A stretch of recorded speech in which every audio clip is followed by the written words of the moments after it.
à toutes et à tous et bienvenue à vous sur Média TV. Alors aujourd'hui, je vous promets plein de sujets différents, les uns des autres, autant de questions et d'interrogations que nous pouvons avoir au quotidien avec des réponses dans l'émission. Alors au sommaire, le développement du lien affectif entre le papa et l'enfant. Ensuite, nous poserons cette question, face à l'agitation de mon enfant, est-il hyperactif ou simplement turbulent? On testera pour vous une activité manuelle après le bois et la terre, place aujourd'hui au travail du cuir. Et puis pour finir, nous avons tendance à malmener notre foie, cet organe dépuratif. Donc aujourd'hui, une petite sonnette d'alarme dans On se dit tout. Vous êtes les bienvenus, on démarre tout de suite avec les invités.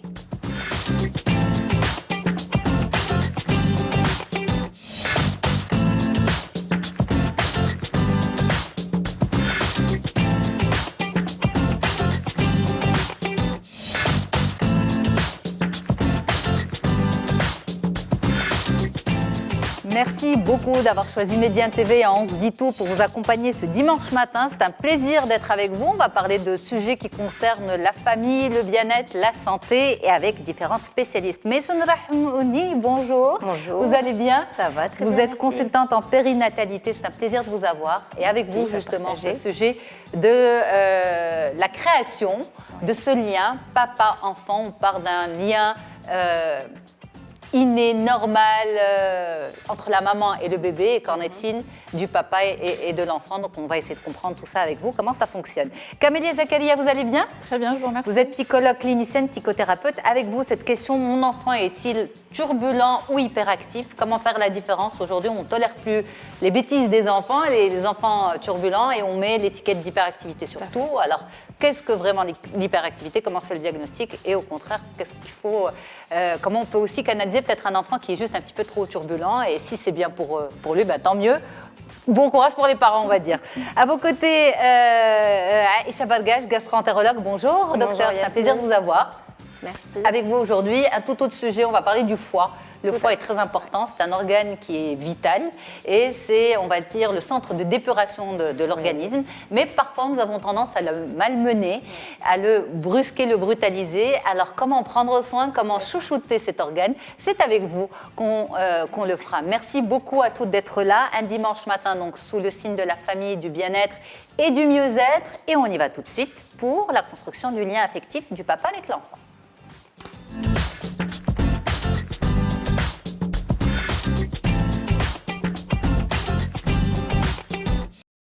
Et c'est avec vous, Maïsoun Rahmouni. Merci encore une fois d'être avec nous. Alors, avant d'en parler ensemble, nos équipes sont allées à la rencontre de plusieurs personnes dehors, voir ce que pensent les gens de ce lien particulier papa-enfant. On regarde et on revient. Très bien. La relation père-fils, je crois que ça a progressé par rapport aux relations qu'on avait avant avec nos parents et avec nos grands-parents. Oui, je trouve qu'il y a une bonne atmosphère aujourd'hui avec relation père-enfant. Je pense qu'aujourd'hui au Maroc, on peut voir que la relation père-enfant il a beaucoup évolué. On n'est plus dans cette relation traditionnelle parce qu'il commence à avoir une relation beaucoup plus proche avec les enfants. Il y a beaucoup plus de communication qu'avant. Il y a moins de tabous, moins de chouma. On peut discuter de beaucoup de choses. Tout père qui aime beaucoup ses enfants, donc essaiera de créer le lien, parce qu'actuellement, je doute fort qu'il y ait des enfants qui sont plus attachés à la famille qu'aux amis. Les liens affectifs entre papa et sont beaucoup plus poussés actuellement. Un papa, avant, ne dise jamais « je t'aime » à son fils. J'en ai eu l'expérience, ça ne veut pas dire qu'il ne m'aimait pas. Par contre, actuellement, on dit beaucoup à son fils « je t'aime », on le sort, on le balade, on l'amène jouer, etc. Ce qui ne se faisait pas de notre temps. Alors, Maïsoun Rahmouni, vous confirmez, on dit aujourd'hui, les papas disent plus facilement « je t'aime » à leurs enfants? Alors ça dépend, encore une fois, bon, on ne généralise pas, mais effectivement, c'est vrai que l'attachement, aujourd'hui, en fait, les parents recherchent beaucoup plus de proximité avec leurs enfants, et notamment les papas, donc c'est en train de changer. Et c'est tout à l'avantage de la relation papa-enfant, enfin parentale et enfant, donc on a tout à gagner. On parle justement de cet instinct maternel naturel, mais est-ce qu'il y a un instinct paternel? Est-ce qu'on parle de la même chose aussi? Alors, moi déjà, par rapport au mot instinct maternel, j'ai déjà un petit peu de mal avec ça, parce que je parle toujours de lien d'attachement, parce que ça permet de déculpabiliser aussi les mamans pour qu'elles comprennent que Il y a des choses où effectivement elles le ressentent en elles, mais ce n'est pas forcément instinctif. L'attachement avec l'enfant, la relation avec l'enfant se construit et elle se construit petit à petit. Donc ce n'est pas quelque chose qui tombe à la naissance dès que le bébé arrive. La connexion ou le ressenti peut être différent d'une maman à l'autre et donc il ne faut pas les culpabiliser par rapport à ça. Parce que certaines mamans ne ressentent pas cet attachement directement, donc c'est bien de déculpabiliser. Donc c'est très important de le dire parce qu'à partir du moment où c'est instinctif, une maman qui ne le ressent pas, elle est déjà écartée et elle commence déjà dans à culpabiliser. Et bon, voilà, on part dans quelque chose de plutôt négatif et ce qui est tout à fait normal. Il y a beaucoup de façons de ressentir les choses, donc tous les sentiments sont acceptés. Après, pour le papa, effectivement, c'est un petit peu différent de la maman. Pareil, je parle aussi de lien d'attachement et c'est juste que la différence, c'est que la maman, les parents ne sont pas sur le même piédestal, sur le même pied d'égalité, je veux dire. Et donc, pour le papa, ce lien-là va se faire différemment. La maman va le sentir dans ses tripes, dans son ventre. Elle a le temps, elle a 9 mois pour se préparer à ce lien. Pour le papa, c'est complètement différent. Il va se faire petit à petit. Et la différence, c'est que là, la préparation doit se faire de façon consciente. C'est-à-dire que le papa a besoin d'une préparation mentale et psychologique pour développer ce lien d'attachement-là. En amont, c'est-à-dire pendant la grossesse? Alors, ça peut se faire à n'importe quel moment. Pareil pour la maman comme pour le papa. Ce qui est différent, c'est que la maman, elle ressent le bébé bouger en elle. Donc, effectivement, il se passe quelque chose un petit peu avant. Elle le ressent même avant parce que les mamans se projettent. À partir du moment où elles ont envie d'avoir un enfant, ce lien d'attachement se crée parce qu'elles projettent énormément de choses sur ce bébé. Le papa, c'est un peu différent. Il ne le sent pas bouger dans son corps. Donc, il a besoin d'une préparation mentale. Mais ça peut se faire aussi pendant la grossesse. Donc, c'est juste une autre façon de le faire. C'est de façon consciente. Donc, il y a plein d'activités qui peuvent développer ce lien d'attachement, même dans la grossesse, même sans que le papa le sente dans son corps. C'est ça, parce que ce qui se passe, enfin ce qu'on voit dans l'entourage, c'est que les papas disent souvent j'attends de pouvoir avoir un échange, une interactivité avec l'enfant pour pouvoir m'en occuper plus, passer plus de temps. Voilà. Les hommes ont besoin de donner, mais aussi d'avoir cet échange en contrepartie. Oui, souvent. En fait ça dépend vraiment des papas, et ça dépend de beaucoup de choses, du contexte dans lequel ils ont vécu, de leurs références, mais effectivement, ce lien va se faire différemment pour chaque papa. Il y en a, ils vont le faire dès l'annonce de la grossesse de leur compagne. Pour d'autres, ça va se faire progressivement, tout le long de la grossesse, en voyant leur épouse se mettre à se préparer des choses, s'impliquer aussi dans cette préparation. Et pour d'autres, c'est vraiment quand le bébé arrive que là, d'un seul coup, il devient père et il en prend conscience. Et pour d'autres, c'est même un petit peu après. C'est ça. Donc voilà, quel que soit le moment où ça se fait, c'est pas ça la question. L'idée, c'est vraiment que ça se fasse et d'aider à faire en sorte qu'il se fasse petit à petit. C'est ça, mais ça veut dire que même si ça ne se fait pas pendant les 9 mois de gestation, pas de culpabilité pour les papas non plus. Non, pas de culpabilité du tout. Chacun sa façon de le ressentir et c'est jamais trop tard pour développer des liens. Donc, mais est-ce que c'est important, par exemple, que ce lien commence à être tissé quand le bébé est encore in utero ou ça ne va conditionner en rien le futur de la relation?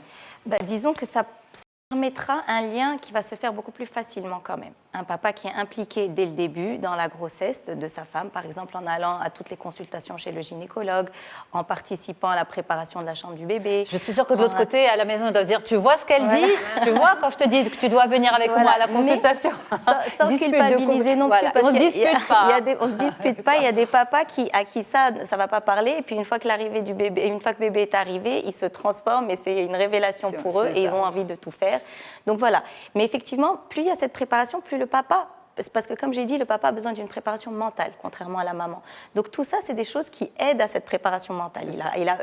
C'est pour compenser un peu ces 9 mois de gestation qu'a la maman. Voilà, de participer à ces petites activités, ça lui permet aussi de se préparer à son rôle de père et de s'attacher lui aussi petit à petit à cet enfant qui va venir. Donc l'attachement va se faire d'autant plus facilement quand on a participé déjà avant. Alors, quand vous dites certaines activités, c'est ça, par exemple, l'accompagnement au suivi médical? Alors oui, pendant que le bébé est encore dans le ventre de sa maman, oui, c'est participer donc aux consultations, toutes ou certaines, en tout cas, consultations chez le gynécologue.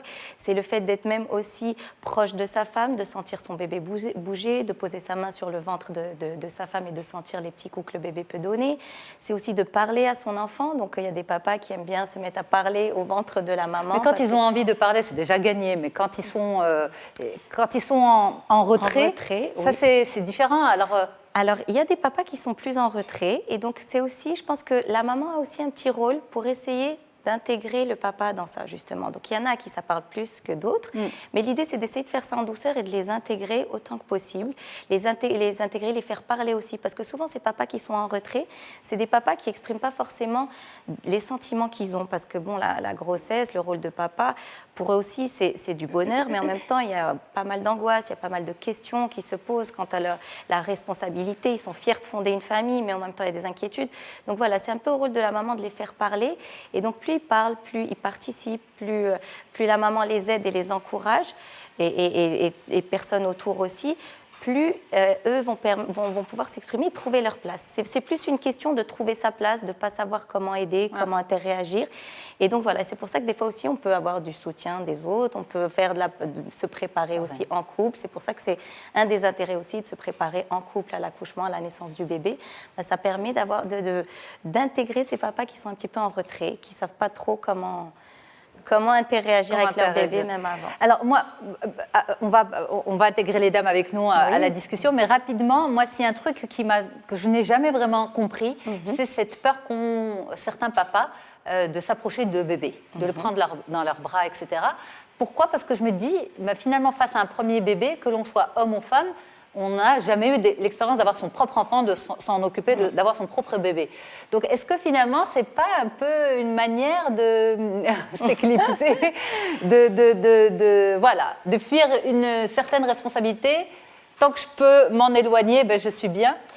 En fait, c'est un petit peu les deux. Il faut savoir que, déjà, les hommes et les femmes sont différents, donc on connaît tous ce constat, et en fait, l'approche est différente. Dans les premières semaines de naissance du bébé, la maman, elle prend plus à cœur de répondre aux besoins du bébé et d'être là pour s'occuper de tous les soins du bébé. Le papa, disons, ça dépend, je ne généralise pas encore une fois, ça dépend des papas, mais les papas sont un petit peu moins à l'aise. Mais après, ce qu'il faut savoir, c'est que c'est des compétences que la maman va développer aussi bien qu'un papa. C'est-à-dire qu'une maman aussi, quand elle doit donner le premier bain, elle est complètement paniquée. Complètement. De la même manière qu'un papa ne saurait pas le faire. Mais donc, après, nous, on saute le pas. Mais la maman, comme elle se sent plus concernée de répondre aux besoins physiologiques et physiques du bébé, du coup, elle va le faire plus souvent. Et donc, elle va développer ces compétences-là parce qu'elle a plus elle est plus en relation avec cet enfant, elle le fait plus régulièrement.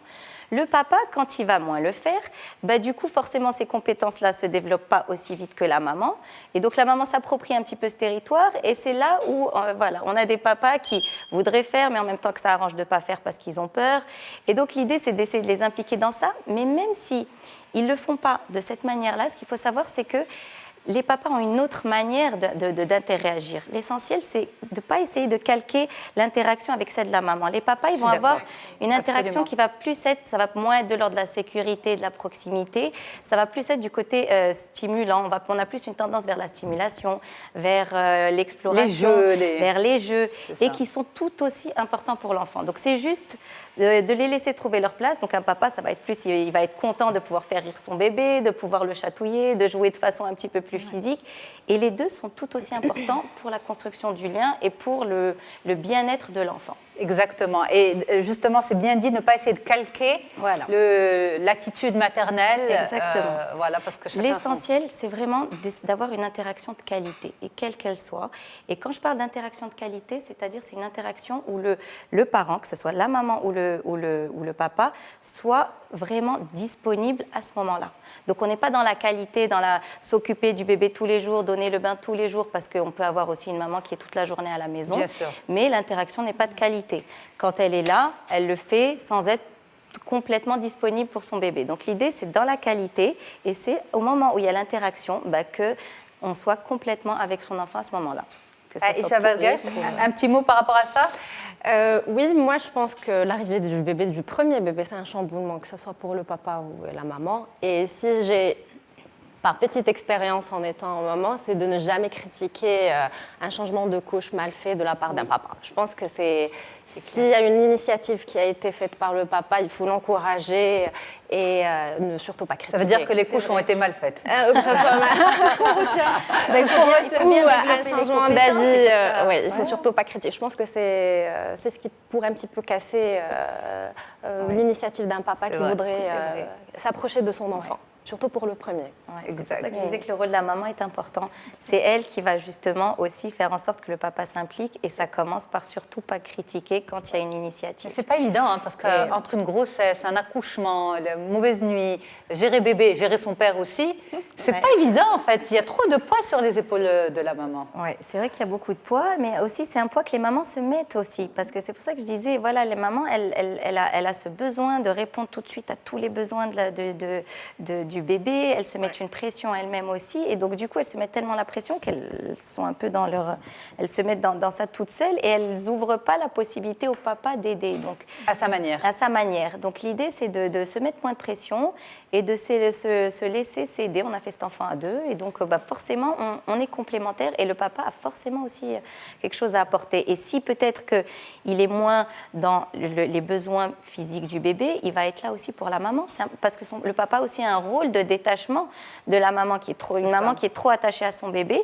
Un des rôles du papa aussi, c'est de faire en sorte de créer un petit peu, de les détacher un petit peu. Alors, on a des interrogations de la part des téléspectateurs. On commence par une maman, Hanan, qui nous dit « Mon mari n'arrive pas à prendre notre bébé de 9 mois dans ses bras. Est-ce inquiétant ?» Alors, non, inquiétant, non, il n'y a pas besoin de s'inquiéter. Après, pour éviter ce genre de choses, ce qui est très important, justement, parce que beaucoup de papas ont peur de prendre un bébé, surtout quand il est petit.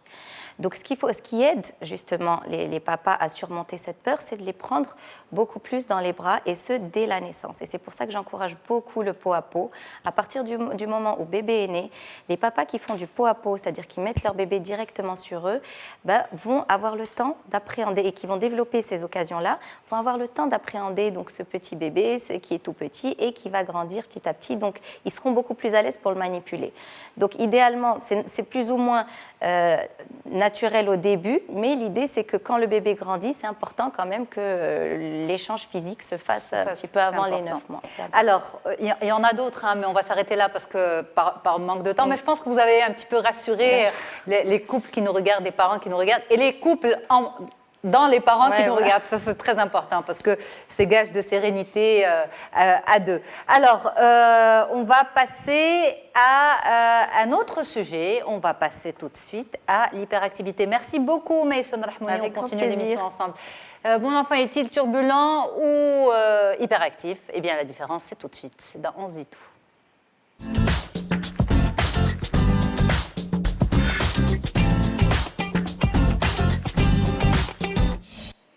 Alors, nous sommes ensemble, mesdames, pour continuer l'émission et on vous retrouve tout de suite, Camélia Zakaria. Merci beaucoup d'être là. Vous êtes psychologue, psychothérapeute. Donc, cette différence est importante, surtout aujourd'hui en 2019. Pourquoi ? Parce qu'on étiquette tous les enfants qui bougent beaucoup d'hyperactifs. L'hyperactivité, c'est un trouble particulier. On plante le décor et on revient ensuite pour la discussion. Donc, une définition exacte de ce qu'est l'hyperactivité a été préparée par nos équipes. L'hyperactivité est un trouble neurodéveloppemental chronique. Il s'agit d'un trouble complexe appelé de nos jours trouble du déficit de l'attention avec ou sans hyperactivité, TDAH. Le TDAH est ainsi un trouble associant 3 symptômes majeurs dont l'intensité varie selon la personne.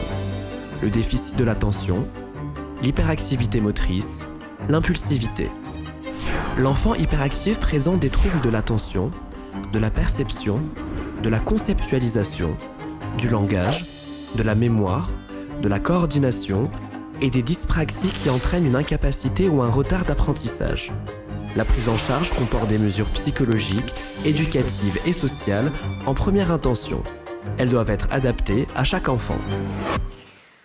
Voilà, donc l'hyperactivité est un véritable trouble, Camélia Zakaria. Maintenant que la définition a été bien faite, bien expliquée, comment on peut faire la différence? Pourquoi aujourd'hui ce terme d'hyperactivité est galvaudé? Il faut savoir que déjà ça a généré beaucoup de débats houleux dans les comités scientifiques, pas seulement depuis 2019, depuis qu'on s'intéresse de plus en plus à la psychologie infantile et aux différentes pathologies, donc depuis le XXe siècle. Maintenant effectivement on entend à tort ou à raison voilà, que votre enfant est hyperactif, il bouge beaucoup, il est turbulent, il est ingérable, il est épuisant, etc. Maintenant on va essayer de donner un peu une définition et essayer de démystifier le vrai du faux, la différence entre un enfant hyperactif et un enfant justement turbulent. Maintenant ce qu'il faut savoir c'est que bouger est un symptôme et pas forcément forcément un trouble. Maintenant, un enfant qui est hyperactif, comme vous venez de le dire, c'est un trouble neurodéveloppemental que l'on appelle un trouble déficitaire de l'attention avec hyperactivité. Donc il y a d'abord un déficit attentionnel qui va générer et l'hyperactivité et l'impulsivité. Cette impulsivité peut être motrice, mais elle peut aussi être cognitive. Donc on va retrouver un enfant qui va être brusque, qui va être maladroit, et par rapport à l'impulsivité cognitive, ça va être un enfant qui va jamais attendre son tour. Ça va être un enfant, la maîtresse va poser une question, il va être le premier justement à répondre sans jamais justement attendre que les autres lever le doigt ou autre. Donc on va se retrouver devant cette triade du déficit attentionnel, l'hyperactivité et l'impulsivité. Et ça va dans ce sens-là. Ce n'est pas l'hyperactivité qui va générer le déficit attentionnel. Maintenant, par rapport au diagnostic, on va quand même attendre le temps justement de l'entrée dans les apprentissages, à savoir le CP, pour pouvoir évaluer, surtout donc à travers un diagnostic, à travers une batterie de tests, pour évaluer si l'enfant effectivement a un déficit attentionnel ou s'il est turbulent. Donc c'est surtout l'école qui va révéler, donc pas la grande section, pas la maternelle, pas la pouponnière. On peut se retrouver avec un enfant hypertonique, mais ça ne va pas forcément dire qu'il est hyperactif. D'accord ? Donc, on peut se retrouver avec un enfant hypertonique dont le papa aussi a été hypertonique plus jeune, mais ça ne détermine en rien justement qu'il va être hyperactif ou non. C'est véritablement le CP et surtout la fin du CP, parce que justement le CP a certaines exigences académiques, à savoir l'enfant est censé pouvoir lire, écrire et compter à la fin du CP. Et s'asseoir longtemps. Exactement, et donc suivre une tâche, et on va se rendre compte que suite à ce déficit attentionnel, l'enfant va avoir un comportement, une action inappropriée et en décalage, aussi bien dans l'espace que dans le temps. Donc, par exemple, dans le CP, l'enfant est censé pouvoir se vouer à une tâche d'écriture ou de lecture, et pour autant, il va se lever et montrer son beau dessin à la maîtresse. Donc, la tâche, elle est inappropriée par rapport à ce qu'il est censé faire. Donc, on va quand même attendre 6 ans et demi avant justement de poser ce genre de diagnostic. Pourquoi pas avant ? Parce qu'on se dit qu'avant, un enfant de 2 ans ou 3 ans, combien même il est tonique, combien même il va bouger, ne peut pas faire une tâche encore aboutie. C'est ça. Donc on va attendre qu'il soit avec ses pairs, donc dans sa communauté, et on va essayer de voir par rapport, enfin benchmarker par rapport aux autres ses difficultés. Mais en même temps, est-ce que vous ne trouvez pas, enfin je vous pose la question, vous êtes la spécialiste, qu'aujourd'hui on est moins tolérant face à l'enfant tonique, comme vous l'appelez, dans la mesure où on entend aussi des encadrants en crèche, etc., désigner certains enfants d'hyperactifs, alors que vous, les spécialistes, vous dites on ne peut pas poser de diagnostic avant la fin du CP. Et c'est une batterie de tests. C'est des tests neuropsychologiques, des tests auprès de l'orthophoniste, du psychomotricien et parfois aussi auprès du neurologue ou pédopsychiatre. Donc il y a une batterie de tests avant de pouvoir poser ce genre de questions, et on intègre aussi l'école à travers des questionnaires. Maintenant, pour revenir à l'école, il faut savoir que dans chaque classe, il y a au moins 2 enfants qui souffrent d'un trouble déficitaire de l'attention. Donc il y en a 2, et on a 2 autres qui ont une dyslexie, 2 autres qui ont peut-être une dyspraxie. Donc la maîtresse n'est pas forcément formée et pas forcément toujours conciliante. C'est quelque chose qu'on peut essayer de comprendre. C'est-à-dire que la scolarité n'est pas forcément adaptée pour un enfant qui souffre d'un trouble déficitaire, malheureusement, de l'attention ou autre. Donc à côté de cela, dès que ça commence à bouger un peu partout ou qu'il n'arrive pas à suivre, et surtout, parce que si lui n'arrive pas à suivre, il va impliquer tous les autres. Il y a un papillon, viens on fait ceci, viens on fait cela. Donc à un certain moment, il y a un chahut général, et quelque part la maîtresse justement le choisit comme un bouc émissaire pour dire que justement il perturbe toute la classe. Et pas seulement ça, il perturbe la classe, oui, mais il va aussi peut-être parfois frapper son camarade, se montrer maladroit, brusque, impulsif, etc., etc. C'est-à-dire que c'est un enfant qu'on va sentir dans une classe. Donc les écoles malheureusement, surtout lorsque le staff éducatif n'est pas formé, sont de moins en moins tolérants face à un enfant qui présente un trouble déficitaire de l'attention avec hyperactivité. Mais est-ce qu'il peut être scolarisé normalement ? Tout à fait. Bien sûr, il est scolarisé normalement. L'intelligence, elle est préservée. Maintenant, à côté, il y a des béquilles à mettre en place, donc une forme de rééducation. Ce qu'il faut savoir aussi, c'est qu'il y a des traitements qui existent maintenant. Personnellement, je ne suis pas forcément pour ce traitement. Maintenant, pour certains enfants, j'ai vu que ça a donné des améliorations. Et surtout que tout au long justement de l'enfance, et surtout lorsqu'on arrive à la puberté, on peut espérer que justement ce trouble-là s'estompe. Donc il y a un tiers des patients qui peuvent garder partiellement certains symptômes, mais on espère toujours que voilà, l'enfant a certaines capacités de résilience pour pouvoir continuer normalement tant que l'intelligence est préservée et que les différentes rééducations sont mises en place. Alors, est-ce qu'il y a un risque aussi quand même induit par cet amalgame de pointer du doigt un enfant d'hyperactif alors qu'il est simplement très enfant, turbulent? Oui, il y a un certain amalgame, surtout que justement, ça ne permet pas à l'enfant de pouvoir s'investir dans sa scolarité et surtout de pouvoir investir les différentes relations. lorsqu'on a un enfant qui souffre d'un trouble déficitaire de l'attention, et c'est bien de faire un diagnostic pour essayer de savoir est-ce que c'est un enfant qui ne peut pas ou est-ce que c'est un enfant qui ne veut pas, pour justement dissiper tout amalgame. Ça permet justement de mettre en place des aménagements, aussi bien à la maison, de pouvoir déculpabiliser les parents. Les mamans le disent. Anna, j'aimerais juste avoir 1 heure où je pourrais m'assoupir et je pourrais être à l'aise. Ce sont des enfants qui sont épuisants. Ce sont des enfants, comme on dit, montés sur ressort. Donc, ils sont épuisants aussi bien à la maison qu'à l'école. Donc, les plaintes sont gérables à la maison, mais à l'école, non. Parce que justement, il est censé pouvoir capitaliser sur un apport académique. Donc, il y a une véritable souffrance. Malheureusement, il n'y a que leur comportement négatif qui est pointé, alors que ce sont des enfants qui ont certainement un petit plus, ils sont extrêmement créatifs, ils sont très sensibles. Lorsqu'on leur dit tu as fait un beau dessin, tu as vu, je suis fière de toi, je suis très contente de ce que tu as fait. Et on peut aussi mettre en place à l'école d'un code. Par exemple, ce que je demande à la maîtresse, quand elle a un enfant justement hyperactif, de se mettre d'accord sur un code ensemble. Ça peut être par exemple, au lieu d'appeler Rally 1000 fois en 1 heure, c'est tapoter 3 fois dans la main et Rally comprend que ce code-là, c'est pour lui. Et quand la maîtresse, voilà justement, vient à côté de lui et lui touche l'épaule, c'est pour lui dire concentre-toi parce qu'elle sent justement que les ruptures attentionnelles sont là. Donc c'est important aussi ce contact entre le thérapeute et l'enseignant. Oui, il y a un projet thérapeutique, c'est-à-dire que quand on prend en charge un enfant, la relation elle est quand même carrée. Il y a l'enfant d'un côté, il y a l'école, il y a les parents et il y a les différents thérapeutes. Et une cohérence est nécessaire pour pouvoir aider cet enfant. Encore une fois, les traitements existent. Quand je parle de traitement, je parle des différentes rééducations, pas forcément du traitement méthylphénidate. Maintenant, ça reste un choix pour certains parents.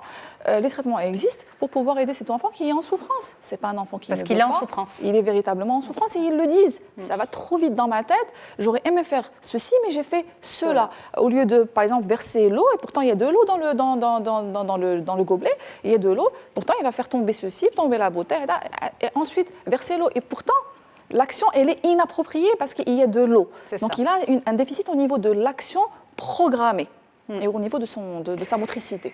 Alors, on va marquer une petite pause et on revient pour continuer la discussion à travers notamment les questions des parents. OK ? À tout de suite.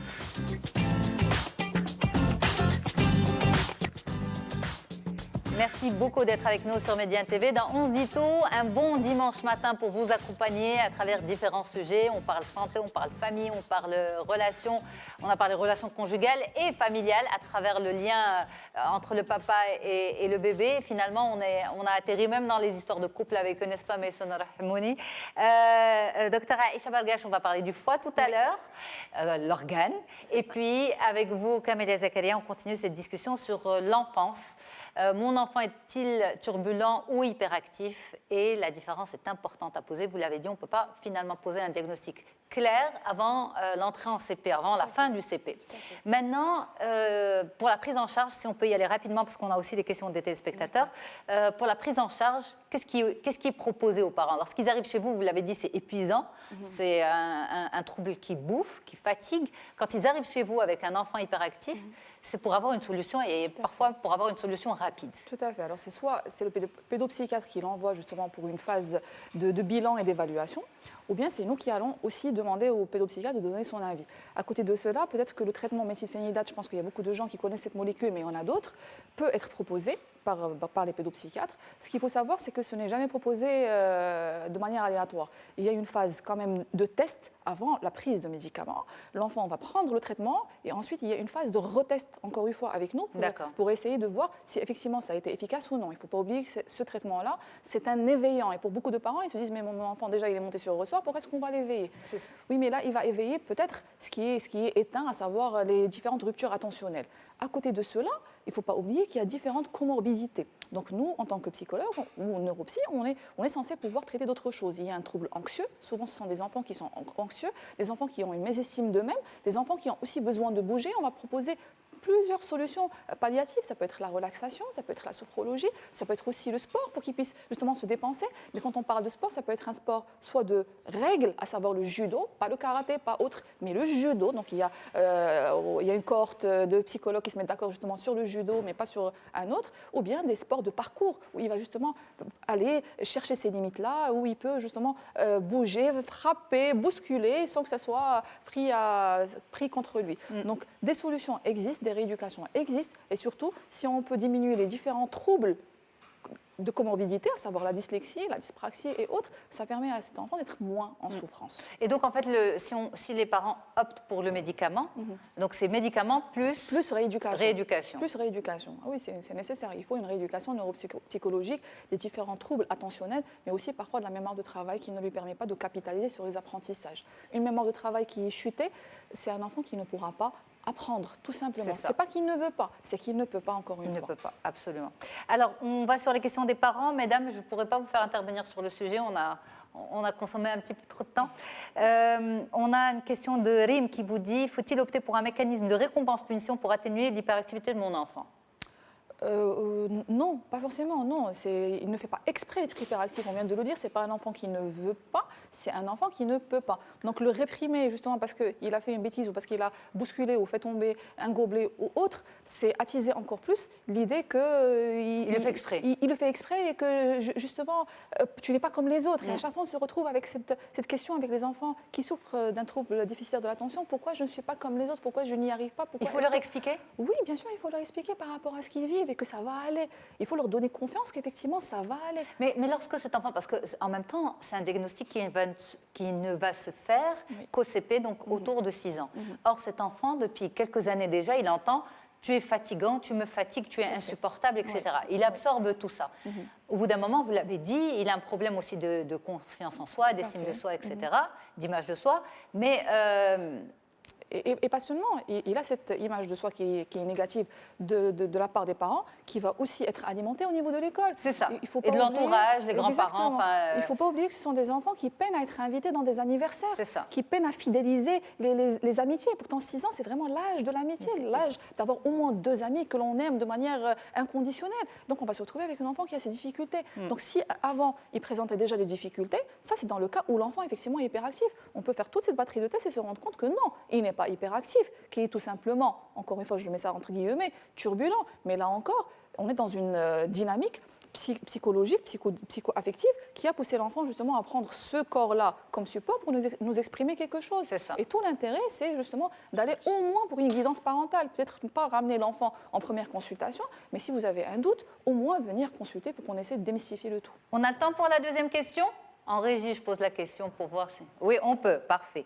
Merci. Alors, on a la deuxième question de Oumaima qui dit « La multiplicité des activités parascolaires pourrait-elle réduire la turbulence de mon fils ?» Tout à fait, tout à fait. Ça lui permet non seulement de réduire la turbulence, mais aussi de focaliser son attention sur une activité précise. Et c'est une forme justement de rééducation qu'on peut utiliser. Parfait. Camélia Zakaria, merci beaucoup, à vous. Mesdames. On a eu beaucoup d'émotions, je crois, entre la naissance, ensuite parler d'enfants, d'hyperactivité, de turbulence, etc.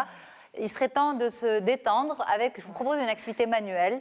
Il y a je vous sens émue, Maïsoun. Non, c'est très intéressant comme sujet. Comme sujet, exactement. Alors, je vous propose une activité manuelle. Il y a quelques semaines, Atman avait testé pour nous le travail de bois. Ensuite, ça a été le travail de la terre. Aujourd'hui, c'est le travail du cuir. On regarde.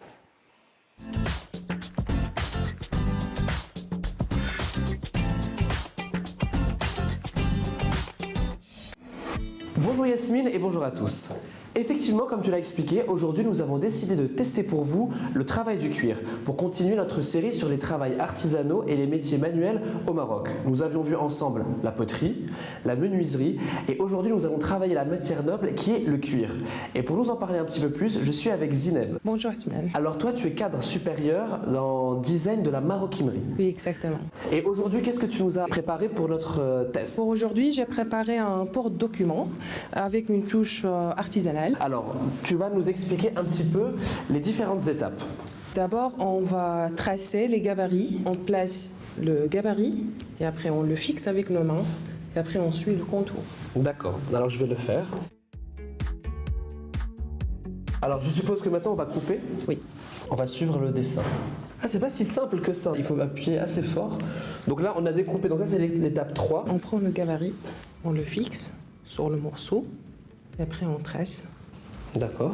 Donc là, on dessine les encoches pour pouvoir fixer le premier bouton et derrière le petit clip. Alors, l'étape 4. L'étape 4, c'est le collage. Étape très importante parce que c'est ça qui va fixer tout le sac. Alors, tu prends la colle. Et ensuite, on va en mettre sur toute à partir de la languette. C'est un travail qui est très relaxant parce qu'il faut s'appliquer. Et ensuite... Ensuite, on va taper sur le marbre. Très fort? Oui.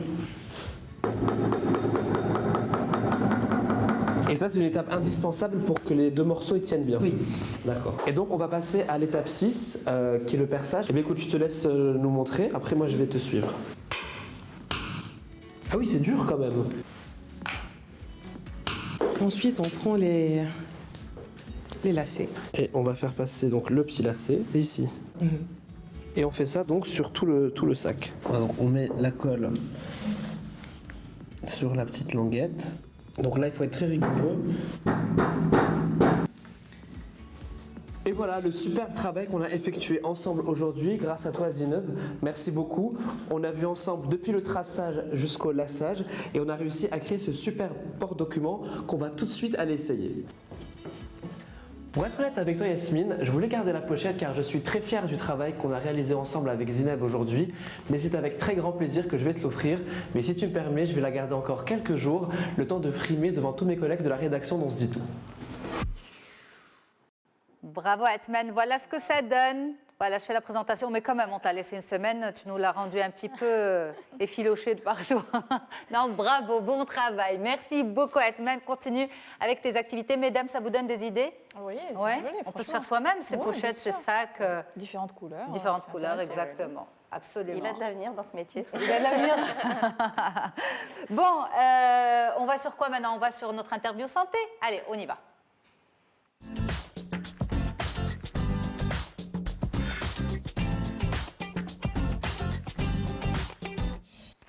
Et tout de suite, eh bien, nous allons parler du foie avec vous, docteur Aïcha Bargaj. Merci beaucoup d'être avec nous. C'est un plaisir de vous recevoir une nouvelle fois. Merci à toi. Alors, ce foie, justement, c'est un organe qui est très important et pourtant, on ne lui donne pas trop d'importance. On le malmène un petit peu. Nous allons voir comment, quelle est son importance à travers une animation réalisée par nos équipes. Et ensuite, on va essayer de voir avec vous les conseils, au contraire, pour le chouchouter, ce foie de l'intérieur. On regarde. Situé au niveau de la partie supérieure droite de l'abdomen, le foie est un organe qui assure plus de 500 fonctions dans notre organisme. C'est la plus grande glande de notre organisme et pèse environ 1,5 kg. Le foie est doté de 3 fonctions principales. Il récupère et élimine les toxines, les déchets et les poisons. Il extrait les nutriments tels que les glucides, les lipides et les protéines. Il stocke les nutriments qui lui sont apportés par l'effet de la digestion. Ensuite, il les met au service de notre corps. Ultra efficace, c'est une véritable usine de production et à la fois station d'épuration avec une forte faculté de régénération. Le foie est indispensable à notre survie. Pour le préserver, ayez une bonne hygiène de vie. Alors justement, docteur Bargaj, est-ce que le foie est un organe que l'on malmène? Alors le foie c'est un organe comme tout organe dans notre corps humain, mais il faut savoir que c'est un organe qui est vraiment vital à notre organisme. Comme ça a été dit dans le reportage, il joue 3 grandes fonctions, à savoir l'épuration, c'est-à-dire la détoxification. Tout ce qu'on prend, il le détoxifie, que ce soit les médicaments qu'on ingère par voie orale, après qu'ils aient produit leur effet, il les élimine, sinon leur accumulation est toxique. Il détruit tous les globules rouges et les globules blancs qui sont vieillis, dont le corps n'en a pas besoin, il les élimine. Ça, c'est pour l'épuration. Il intervient aussi dans la synthèse, que ce soit dans le métabolisme des glucides, des lipides, tout ce qui est triglycérides, cholestérol.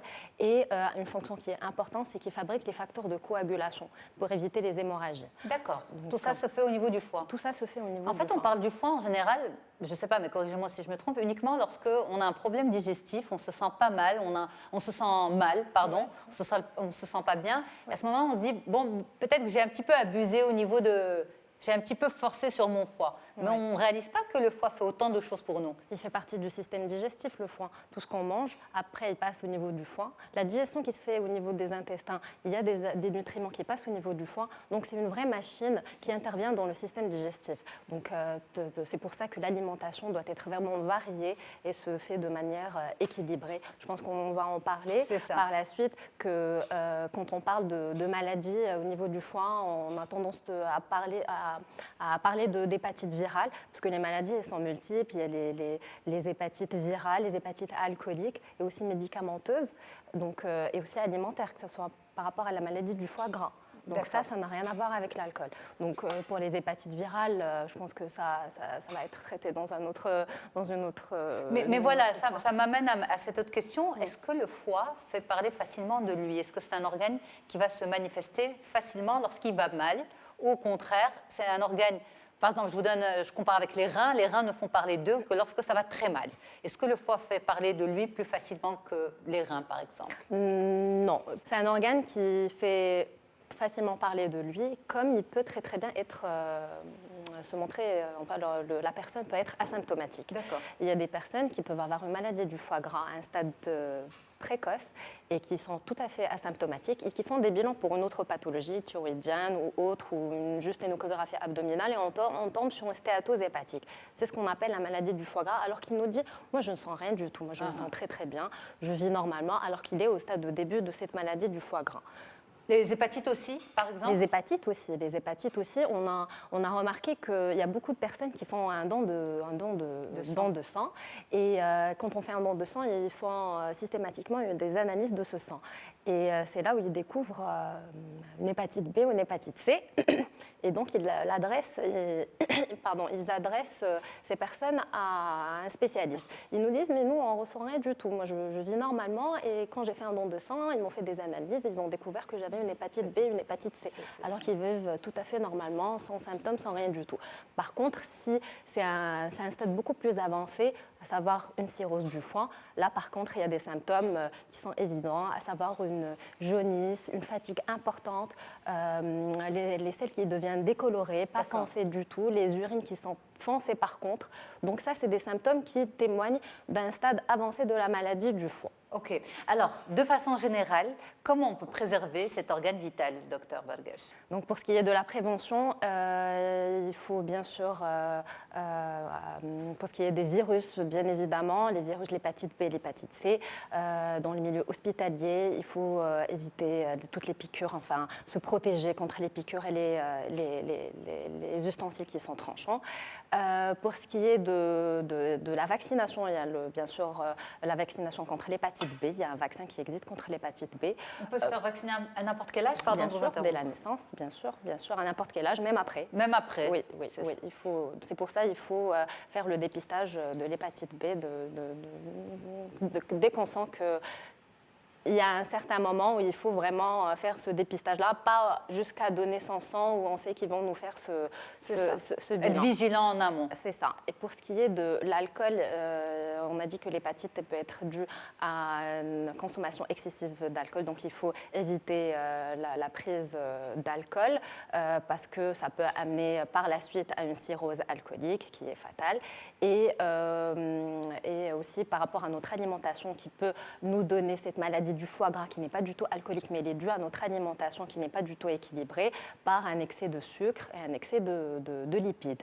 Donc, si on a une alimentation qui est équilibrée en glucides, en lipides, on aide vraiment notre foie à se maintenir, à rester en bonne forme. Alors dites-moi, docteur Bergesh, aujourd'hui, on sait que beaucoup de spécialistes de la nutrition notamment tirent la sonnette d'alarme de la malbouffe chez les jeunes. Et vous venez de dire que cette maladie du foie gras était due à un problème d'alimentation, un déséquilibre alimentaire. Est-ce qu'aujourd'hui, une pathologie telle que la maladie du foie gras, qui était peut-être réservée aux adultes, aux personnes âgées, touche aujourd'hui des patients beaucoup plus jeunes, parce que la malbouffe fait des ravages dans le milieu des ados, des plus jeunes, etc. Oui, alors la maladie du foie gras, on a tendance à stigmatiser cette maladie chez une personne qui est obèse, en surpoids, qui est hypertendue, diabétique, qui a un excès de cholestérol, âgée de plus de 50 ans et qui fume. Alors que là, on découvre de plus en plus que cette maladie elle peut toucher même des personnes qui ne sont pas du tout en surpoids, qui n'ont pas du tout un problème d'obésité. Et quand on fait une échographie abdominale, on découvre qu'il y a vraiment des dépôts de graisse, c'est ce qu'on appelle la stéatose hépatique, des dépôts de graisse au niveau de leur foie, alors qu'ils ne sont pas obèses et qu'ils ne sont pas en surpoids. Tout simplement parce qu'ils ont tendance à avoir une alimentation qui est excessive en sucre et excessive en gras. D'accord. Alors qu'ils peuvent faire du sport, ils peuvent faire d'autres choses qui maintiennent leur corps en bonne santé, sauf que leur foie, il est en surcharge de graisse. C'est incroyable ça. Donc finalement, l'extérieur ne témoigne pas de la santé de l'intérieur. Voilà. Absolument. Donc il y a des bilans qui nous permettent de détecter ça. Il y a aussi une échographie abdominale qu'on peut faire qui nous montre facilement cette maladie. Donc il ne faut pas penser que une maladie du foie gras égale une personne obèse qui a plusieurs pathologies associées. Une question à poser à la spécialiste qui est avec nous? Non, moi aussi, je voulais demander par rapport aux médicaments aussi, l'impact qu'ils ont, parce qu'on entend de plus en plus que même tous les médicaments qu'on prend ont un impact important sur le foie. Sur le foie, c'est vrai. Donc, je voulais savoir, est-ce que c'est l'automédicalisation qu'il faut éviter ou est-ce qu'il y a certains médicaments qui, effectivement, agissent vraiment sur le foie? Alors, c'est vrai que l'automédication, elle agit, est néfaste pour notre corps. Mais le foie, il a une fonction qui est magnifique, c'est qu'il permet d'éliminer cet excès de médicaments. Une fois qu'il est produit son effet, il l'élimine. Comme ça, l'accumulation n'est pas dangereuse. C'est vrai que dès qu'on a un médicament dont on n'a pas vraiment besoin, si on peut l'éviter, il vaudrait mieux l'éviter parce que sinon, on donne une fonction supplémentaire à notre foie qui n'est pas vraiment utile. On le fatigue. On le fatigue à long terme. Comme tout l'excès. En fait, comme tout excès, exactement. Alors, on va sur la question des téléspectateurs? Parfait. Alors, Ali vous dit, quels sont les bons gestes quotidiens pour préserver son foie? Alors, les bons gestes quotidiens, pour ce qui est de l'alimentation, il y a des légumes qui sont vraiment très très bons pour notre foie, surtout les légumes à feuilles vertes. La betterave et la carotte sont très très bonnes pour notre foie. Ça, c'est pour les légumes. Pour les fruits... L'artichaut aussi? L'artichot aussi. J'ai déjà entendu parler de l'artichaut. Le radis. Le radis aussi. Oui, ça, c'est des aliments qui sont vraiment très bons pour le foie. Mais après, pour une personne qui est colopathe, c'est vrai qu'elle aura pas... C'est ça, exactement. L'artichaut, ça ne va pas être... Ou le radis aussi. Voilà, exactement. Pour une personne colopathe et qui veut en même temps préserver son foie, il faudrait va bien réfléchir avant de... Mais carottes et betteraves, c'est bon. C'est bon, oui, c'est très bon parce que ça intervient dans toutes les fonctions dont on a cité, enfin qu'on avait cité dans le reportage.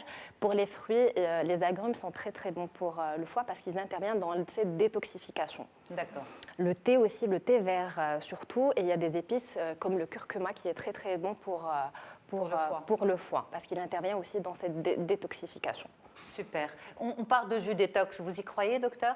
Oui, les jus, comme le jus de pomme par exemple, parce que la pomme, elle produit ce qu'on appelle une molécule qui s'appelle la pectine, qui intervient dans ces fonctions-là. Donc un jus de pomme est très bon, oui, avec des agrumes, moi j'y crois. Moi je pense que c'est une très bonne chose, les jus de détox à base de pommes, d'agrumes, c'est très bon. C'est bon. Concombre aussi? Concombre aussi, oui, les légumes verts. C'est ça, c'est vrai. Merci beaucoup. Alors, on a une dernière question. Quelles sont les personnes les plus exposées aux maladies du foie? Les personnes exposées aux maladies du foie. Est-ce qu'il y a un profil particulier? Il y a plusieurs maladies. Il y a plusieurs, comme j'ai cité tout à l'heure, il y a plusiures maladies qui peuvent toucher le foie, que ce soit virale. Alors on est tous et toutes exposés à ces maladies. Les maladies dues à une consommation excessive, là aussi on est tous. Après il y a les virus, comme les professionnels de santé, ils peuvent être beaucoup plus touchés et exposés à ces maladies qu'une personne lambda qui n'est pas dans un milieu hospitalier. Merci beaucoup, docteur Aïcha Bargache, vous êtes gastro-entérologue à Rabat. Merci beaucoup d'avoir répondu aux questions des téléspectateurs d'On se dit tout. Mesdames, merci à toutes d'avoir été là. Maïsouna Rahmouni, consultante en périnatalité. Camélia Zakaria, psychologue, psychothérapeute. Docteur Aïcha Bargache, merci à tous. Je vous remercie pour votre fidélité. À très très vite. Au revoir.